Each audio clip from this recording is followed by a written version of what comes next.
유검무죄, 무검유죄가 확인되었습니다. 검찰 출신이면 있는 죄도 없어지는 신기한 마법이 다시 펼쳐졌습니다. 연봉 5천만 원 받는 직장인이 한 푼도 쓰지 않고 꼬박 100년을 일해야 모을 수 있는 50억 원을 출가한 아들이 받으면 뇌물이 아니라고 합니다. 곽상도 전 의원이 검찰 출신이라서 가능한 이 마법에 온 국민이 크나큰 박탈감과 허탈감을 호소하고 있습니다. 이런 마법이 일어난 배경에서 주목할 점은 역시 검찰의 역할입니다. 재판부는 뇌물이라는 의심은 들지만 합리적 의심의 여지 없이 증명되지 않았다고 했습니다. 검찰이 제대로 수사를 하고 공판에 제대로 임했다면 이런 판결은 나오지 않을 것입니다. 박영수 전 특검과 50억 클럽에 대한 철저한 수사 없이 대장동을 말할 수 없습니다. 그러나 검찰은 박영수 전 특검과 50억 클럽 수사를 애써 뭉개고 있습니다. 검찰의 수사 의지가 없다는 것은 이번 재판으로 다시 한번 증명되었습니다. 결국 특검을 통해 진실을 밝히는 방법밖에는 없습니다. 윤석열 대통령과 국민의힘은 즉시 특검을 수용하기 바랍니다. 특검을 반대하는 자, 특검을 방해하는 자가 범인입니다. 50억 뇌물이 무죄라면 5,503억 원의 공익환수는 뭐가 됩니까?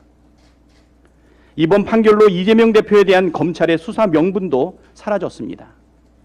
상식적으로 50억 원을 받은 게 무죄인데 5,503억 원을 환수한 게 죄가 될 수가 없습니다. 오히려 대통령 상이라도 수여해야 될 일 아닙니까?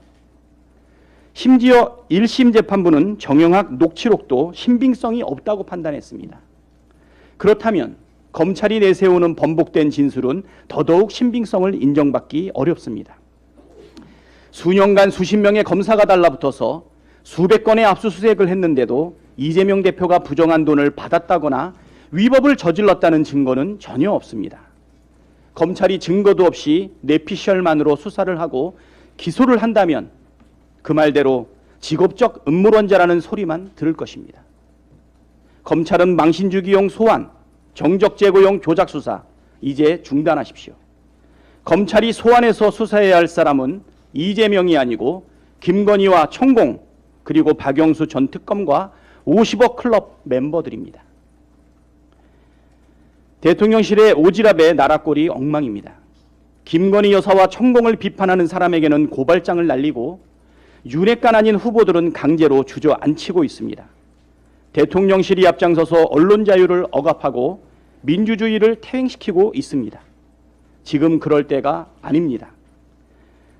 고금리 고물가에 공공요금 인상까지 국민들은 이중고, 삼중고에 시달리고 있습니다.